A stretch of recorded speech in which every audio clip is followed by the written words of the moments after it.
Welcome to the Whole Health Podcast, where a functional nutritionist and a biological dentist investigate the interconnectedness of your health.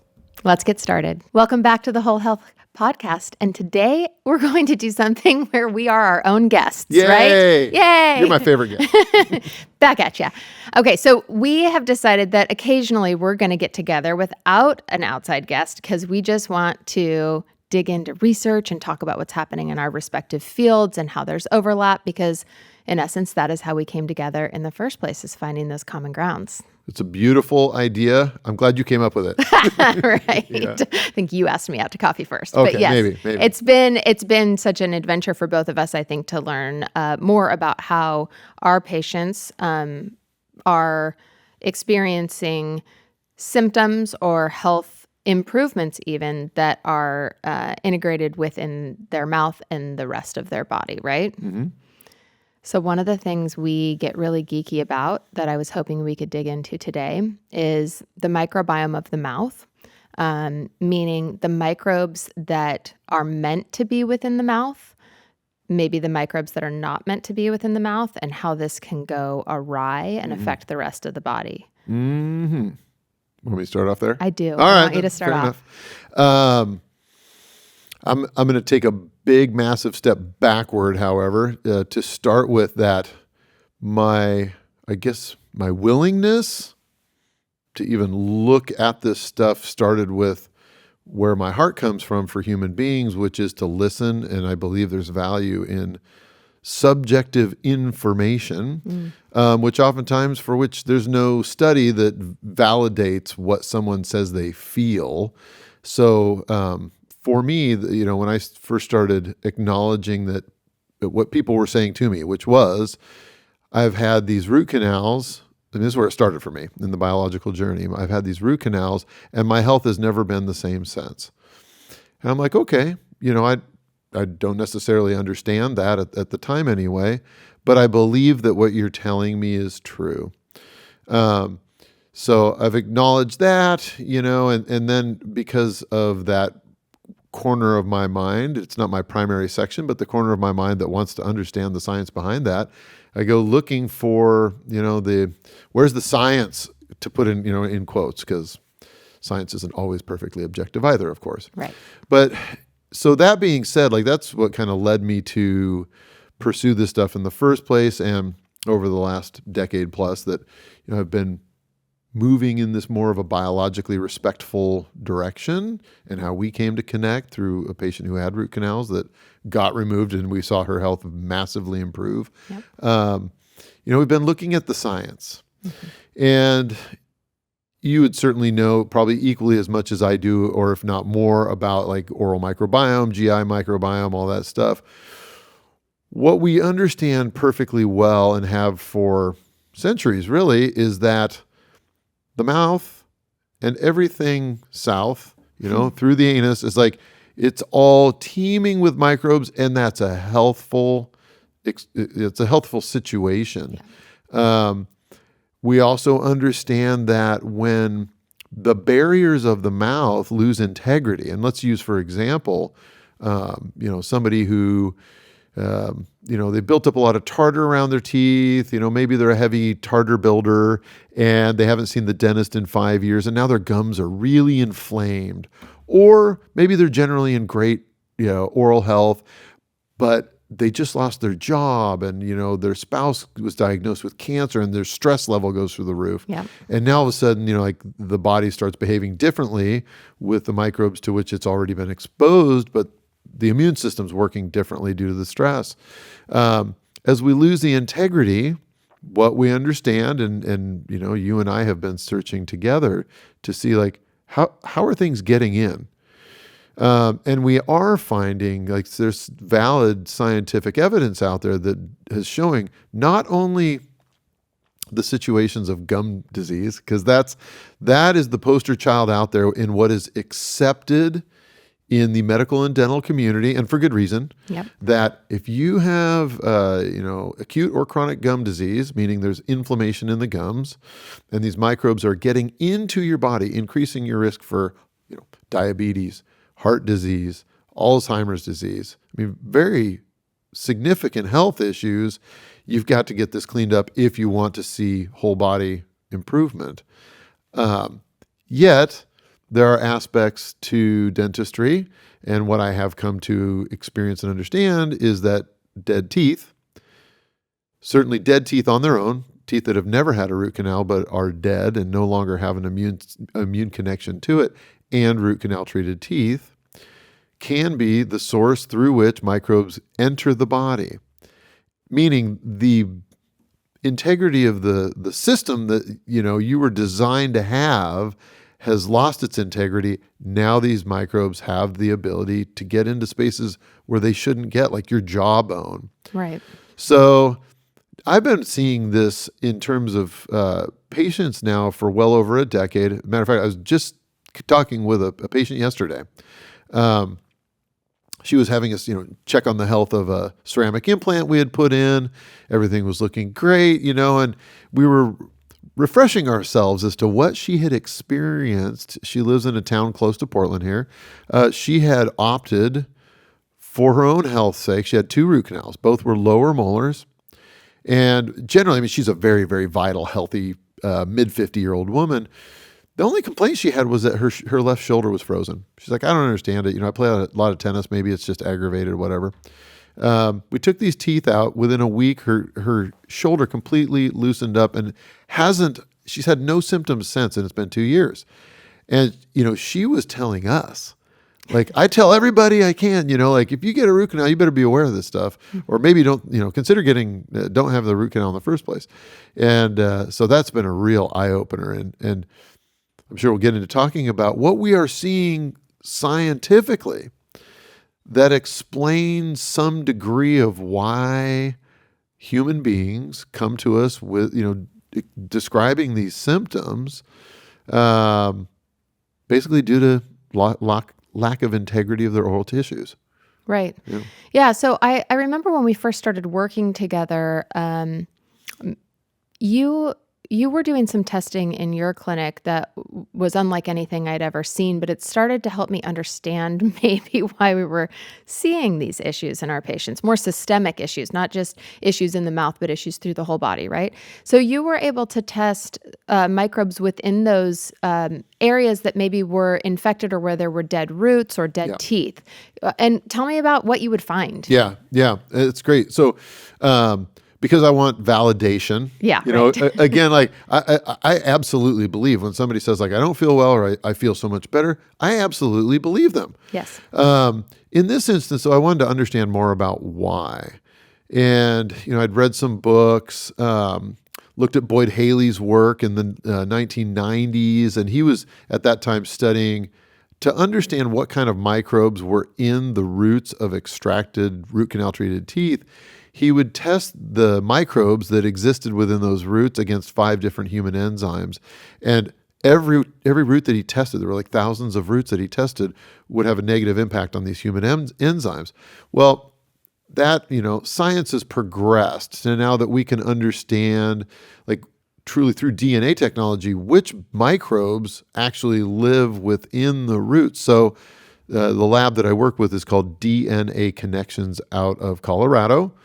And it's a fascinating test where, and, just so we're all clear, like, I'm not a microbiologist, so we could talk to that, the person who leads that lab to get a deeper understanding if we want.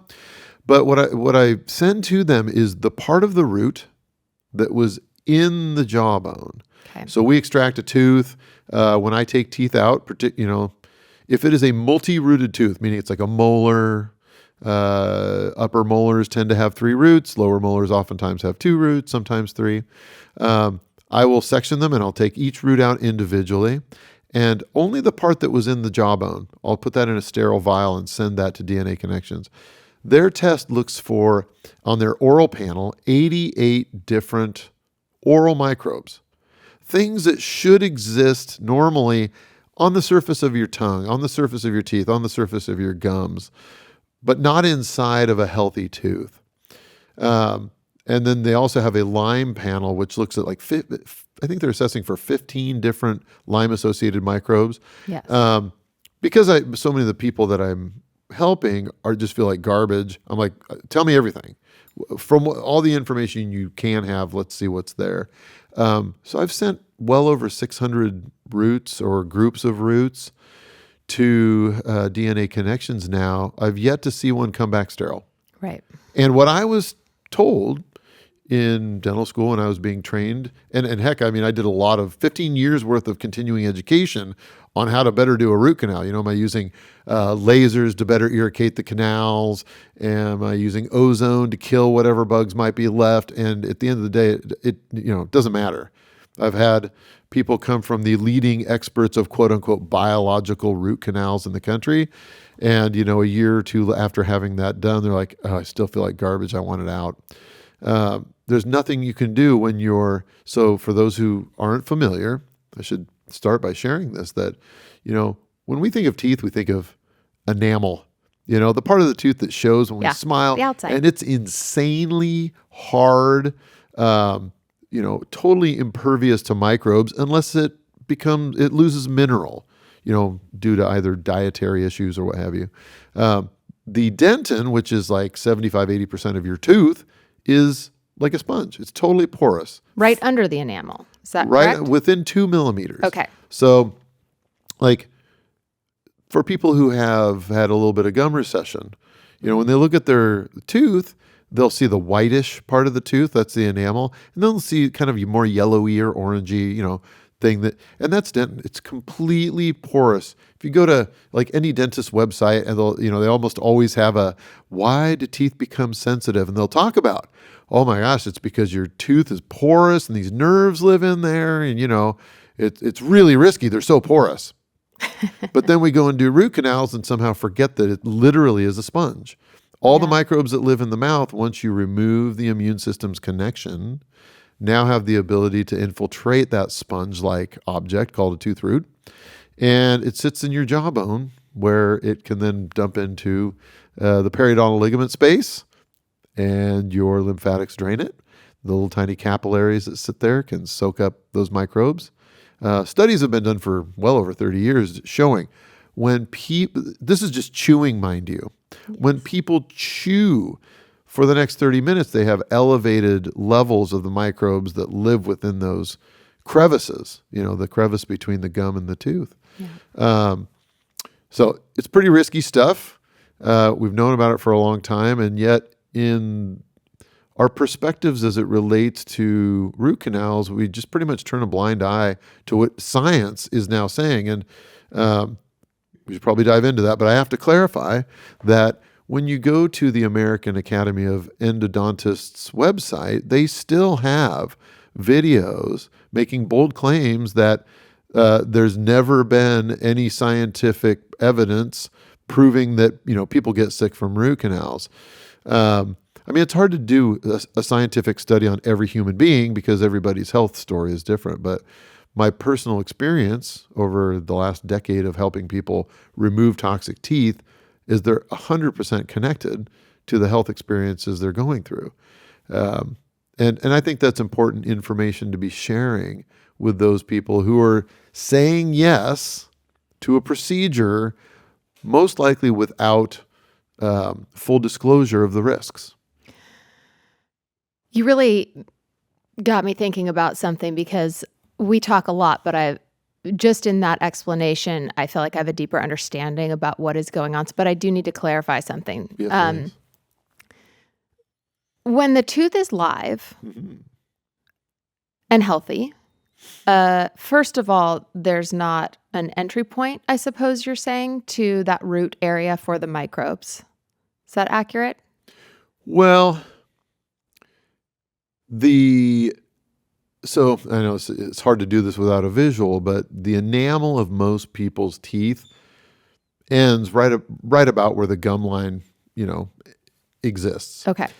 There is approximately, I'm sure you've been to the dentist in the past where they're poking you with the little pokey stick. I have, yes. And they're saying like 3, 1, 2, 3. Yeah. Yeah, they're giving these numbers. Yeah. What they're doing is they're measuring the depth from the top of the gum to where it attaches to the tooth root or the bone. And that space, underneath the gum line it's just spongy dentin. When the tooth is healthy, all of those tubules are filled with little tiny nerve fibers, little tiny, capillaries, the microvasculature of the tooth Okay. that completely connects. So there's a supply of blood, so there's a supply of the immune system. Yeah. Okay. And it's a very unique space. I mean, one of the reasons could be helpful to share with people, like one of the reasons that tooth pain is so insidious. If you think about, let's say your tooth gets injured, could be you bit down on a rock in a burger, you had a big cavity and then a filling, and that traumatized the nerve or whatever. If you compare it to like accidentally hitting your thumb with a hammer, your thumb is going to swell. Yes. Right? That's part of the normal process of inflammation. The soft tissue swells, the cells come in to heal it, it slowly goes back down. If the soft tissues inside your tooth swell, as that pressure increases, it starts to self-asphyxiate the entry point of fresh blood into the tooth. Suffocates it. It's like strangulation of the tooth. Wild. Right? And we see that. I mean, it's all too common that sometimes, and that can happen years after. I mean, I think of my own mom probably 25 years ago. I remember her calling me that like this tooth she had a crown on 20 years prior, just one day died, But it had a big filling prior to that, and, a lot of physical trauma from the grinding down the teeth. Nerves, a lot of people have nerves in their teeth that only go so far, Right. before they can self-asphyxiate. It doesn't always happen, certainly, right? But it can. In which case, oftentimes the first sign is like, oh, I'm starting to have pressure up in my jawbone, and it hurts when I bite down on my tooth, And at that point, if it's actually dead, microbes have made their way inside that tooth. The entirety of the sponge, the dentin, the root, is now teeming with microbes, and doesn't matter how you irrigate it, use a laser, use a magic wand, doesn't matter. It's going to be teeming with those microbes as long as it's stuck in your jaw. Microbes like dead stuff. Yeah, they sure do. They do. Yep. Okay, so I have this visual now of this root canaled tooth, and there's microbes up in that space where everything's dead, but it's kind of a little cesspool of microbial activity. Right. They're kind of having a party. Yep.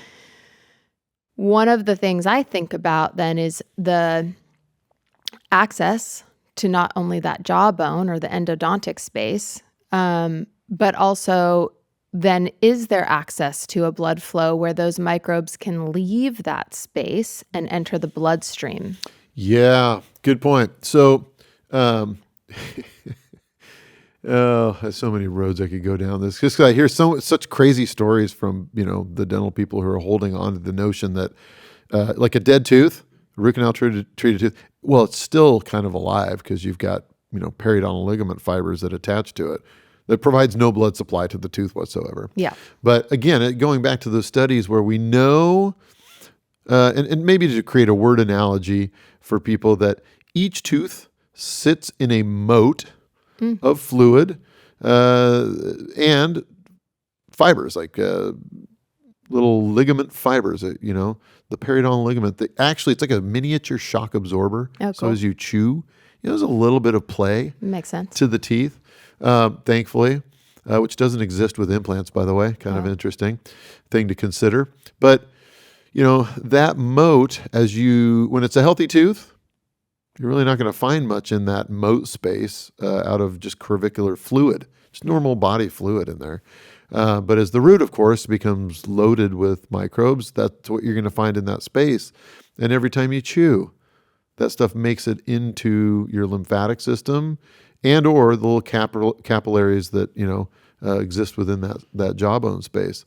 One of the scarier things that I have observed over time is that, and this varies, of course, from person to person, but the longer we leave necrotic teeth sitting in jawbone, the more pathological the bone becomes. Meaning, like, you can have actual degeneration and loss of blood connection to the bone, so that, imagine you go in to remove a tooth, and when you do so, no blood comes out from the bone. And that's going to be a real big eye opener, Yeah. and should be a cause for concern, because like if you don't have blood flow, you won't have health. You'll have necrosis. Right. So, it's interesting. We were having that conversation earlier today with a healthcare professional who was saying, if you got to get blood flow. Have to have blood flow. You have to have oxygen. Mm-hmm. So the bone is interesting. It's also spongy. We have what are called lacunae, these little holes in the bone. When you do take a tooth out, you can literally see them. They're pores within the bone. So these are pathways through which the microbes that are in dead teeth get into your body. Yeah, they're little tunnels. And what I think we're finding out here is that like they don't just sit there. Like They don't. They misbehave. They go elsewhere. They're travelers. And I think that is, something that I think about a lot because I spend so much time thinking about the gut, not only the microbes in the gut, but the gut being its own barrier system. Yeah. It's supposed to protect the rest of your system from having access to those microbes. Yeah. It's a funny thing, the microbiome. These microbes are meant to be in our body, most of them, right? They even are health promoting in some ways, some of them, most of them. But when they move into the bloodstream, they activate an immune response because the immune system does not want microbes there, right? We have this trained immune system to react to certain things when they enter the bloodstream. So I do, when you and I first started working together and I really started thinking, what am I missing here? I'm testing certain things, I'm looking at certain things, but holy cow, there's this whole other microbiome, but also this entire access point. So we've pretty well accepted leaky gut in medicine, mm-hmm. right? Or intestinal permeability, damage to the tissue of the intestines so those microbes or whatever is in your intestines can make its way into the bloodstream, in which then the immune system freaks out, right? But leaky mouth, leaky gums, leaky teeth, leaky whatever, yeah. Sadly, we are now finding in the research is just as dangerous, damaging, concerning, maybe at times more so, I wonder, because we have so much potential damage in the mouth. So yeah. Curious what your, when we talk about a leaky mouth or leaky oral tissue, what does that bring up for you? Well, I think on one hand, let's give a standing ovation to the dental community for spending a lot of time, energy, resources, money to acknowledge that leaky gums. So leaky gum syndrome, I love it, for sure, connected to all these health issues. And, you could read How to Beat the Heart Attack Gene, or Beating the Heart Attack Gene by Brad Bale and Amy Doneen. Yep. You can look at some of the work by Dr. Tom Levy, a cardiologist, yes. People who are saying, when there's oral inflammation and access for microbes to get into the body, like this is massively concerning. Yep. You can't put the fire out for cardiovascular risk when it's burning in the mouth. Yep. Dare I say, we actually might think of it first, being that it's literally the entry point for so much Absolutely. Of our life experience. So I think that's great that has been given so much press and attention and energy. Yet the same microbes living within the tooth root and bone space of root canal teeth are given very little attention. Right. What's sad too is that I get more calls, emails, direct messages on Instagram, things like that, than you could possibly imagine, with people saying, hey, I went and got this 3D cone beam done, and my dentist says that my 4 root canals, quote unquote, look fine. And I'm like, well, what's look fine mean? Right. And they're like, well, there was no pathology around the roots or something, maybe a more common vernacular way of saying that, yeah. There were no abscesses. Yeah. And it's like, well, how, did it just start getting infected when you do get the abscess, or was your body already offended? Yeah. Was it the first cigarette that caused the lung cancer, or was it the 30 years of exposure that led to a state where your body was like, okay, I'm done with this? Right. So my argument is why would we not consider, how to reduce risk? And I'm not saying that reducing risk always means you take root canal teeth out. Sometimes you're going to actually keep those. Maybe it's the lesser of the evils you're facing. I don't know. Every case is unique and different. But at the very least, I believe strongly that patients deserve to understand the risks so that then they can make their own choices based on their own values and goals, rather than us saying, you need this, so you go do it. Yeah. Most of the people I meet, when I ask them, well, how did that conversation go? Well, I went in, my tooth hurt, and they said, you need a root canal. I said, to what extent did they talk to you about the long-term risks of this? Well, they just said, I need a root canal.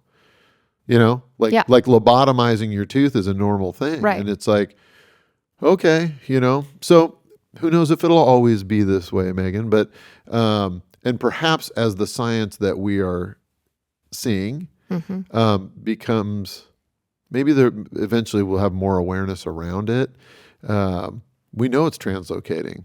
We know it's going, we're finding joints it all over the body, gut lining, endometriosis, cancer.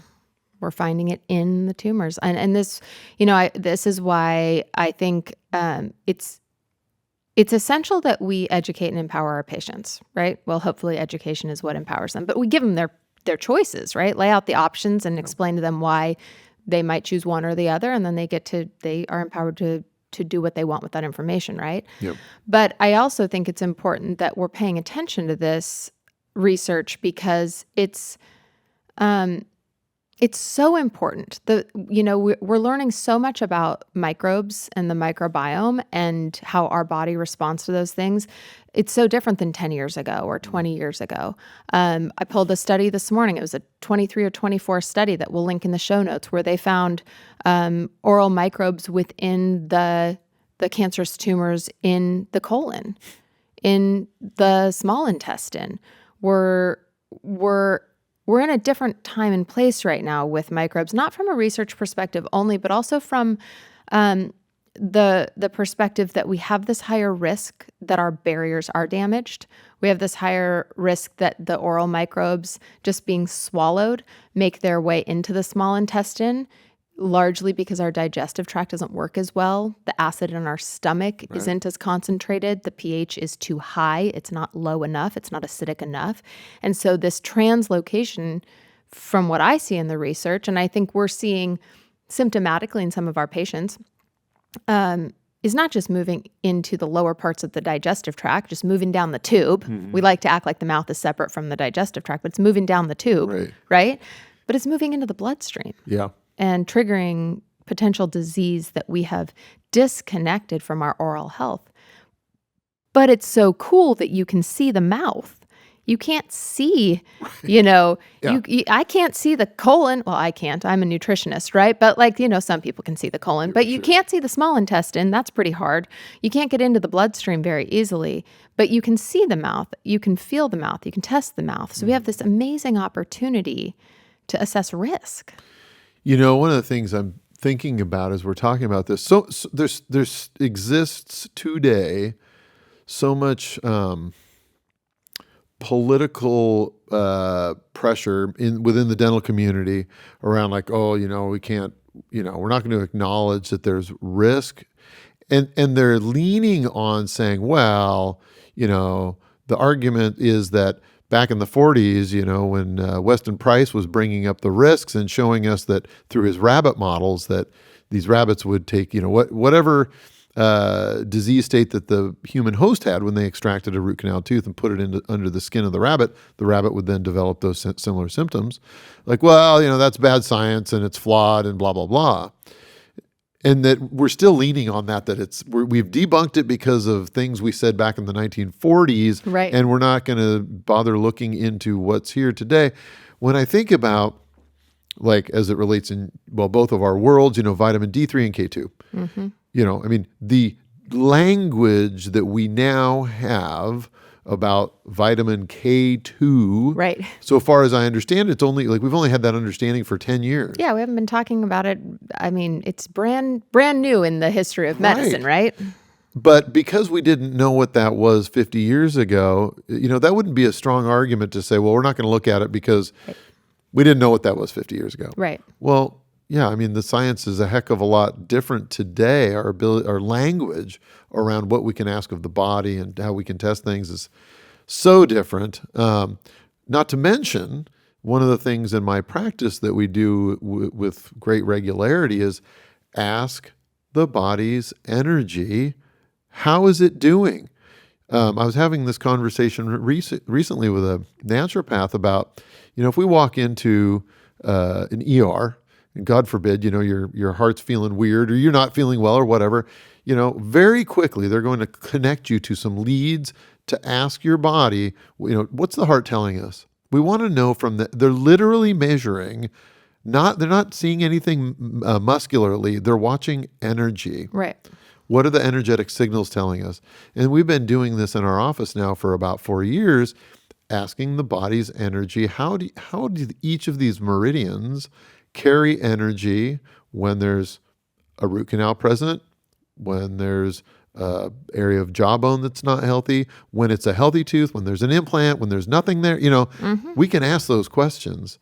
That's available to us. Right. Hopefully that becomes more of a modality that healthcare providers, particularly in the dental world, because to your point, like we can easily touch a tooth and include it in the circuit. Yeah, crazy. Whereas like it'd be a little hard, you could touch it, but through pressure, but like pushing on a specific part of the liver is a little more challenging, or the stomach or whatever. So yeah, there's a lot coming, and a lot present today that allows us to understand the wholeness of health, which is really what you and I have come together to share with people. Hopefully minds are become more and more open. Yeah, at least just considering that the mouth is not separate from the rest of the body. And this microbiome we're talking about, turns out it's everywhere. Until fairly recently, we thought that most of the body was sterile. Right. Yeah. Yeah. It's funny now that we can test almost every fluid and tissue in the body, we're finding that's not the case. But the microbes do have to mind themselves. It's, I think about an elementary school. Kindergartners stay in the kindergarten room and first graders are in the first grade room. And microbes are that way. They are kind of meant to stay where they're supposed to be. And for many reasons, they move to places they're not supposed to be. And when that happens, we have an increased risk of disease. So it's just awareness. Yeah. Well, this has been an excellent episode, and not to leave things on a downer note of like we're all going to die from our oral experience. I hope that people take the time to listen to some of the podcasts that we've been creating. Dr. Desai and what we're talking about with photobiomodulation, Dr. McMonagle, and talking about what she's doing with ozone therapy and neural therapy and like these things that elevate the energy, even hydrogen water, talking with Jane Box about that. These are all biologically compatible ways of elevating our energy so that our natural ability to heal is assisted and aided. And it's just, there's so many great ways that we can help as we're trying to solve the puzzles of the parts that are blocking health for us. So look forward to people joining us again for the next one. So we always get to ask our guests what whole health means to them. And I thought maybe I'd ask you. Ooh, thanks. You're welcome. Well, it probably varies from month to month or day to day, maybe sometimes even. Right now for me, I'll put it this way, the whole health aspect that I'm giving more attention, or the aspect of my own health that I'm giving more attention, is striving for less, which as a, go, Enneagram 3, like, extroverted person, that's not my norm, but I'm seeing the value, because at 53, health feels different than it did at 33. Yeah. So less is more is my mantra at the moment, focusing in on the things that inspire me the most, this being one of those things. So that's for me. That's where I am. Amazing. Since you asked, I want to ping it back to you, my friend. What whole health for you? Yeah. I would say it does evolve, doesn't it? I'm about to turn 45. I have kids that are fairly independent now, right? So there's a different maybe space in my life to think about whole health. I too am thinking about less being more. The things that support my nervous system. And I think whether I'm thinking about myself or I'm thinking about all the amazing people I work with as colleagues or patients, the empowerment to search this out for yourself is part of whole health to me. I think it's maybe the most important part to me is being able to be on the journey and knowing what's available to continue your health journey as you flow through life and have different needs and you're in different spaces. So I'm just very hyper aware that my needs have changed and I feel very empowered to, I don't have the answers, Yeah, but I feel absolutely. very empowered that I am well supported to find those answers. And that's what I want to be providing for other people too. Yeah. Love it. Keep doing your great work. Back at you. No, thank you. Absolutely will. And we look forward to seeing everybody on the next episode of the Whole Health Podcast. Next time. Thanks so much for tuning in to the Whole Health Podcast. If you enjoyed what you heard today, please follow us on social media and wherever you listen to podcasts. You can find out more about us at thewholehealthpodcast.com. You can find me on my website, blodgettdentalcare.com. And you can find me at bioloungepdx.com or learn more about my organic soluble fiber supplement, Fluorosophy, at thinkfluorosophy.com. We look forward to seeing you next time.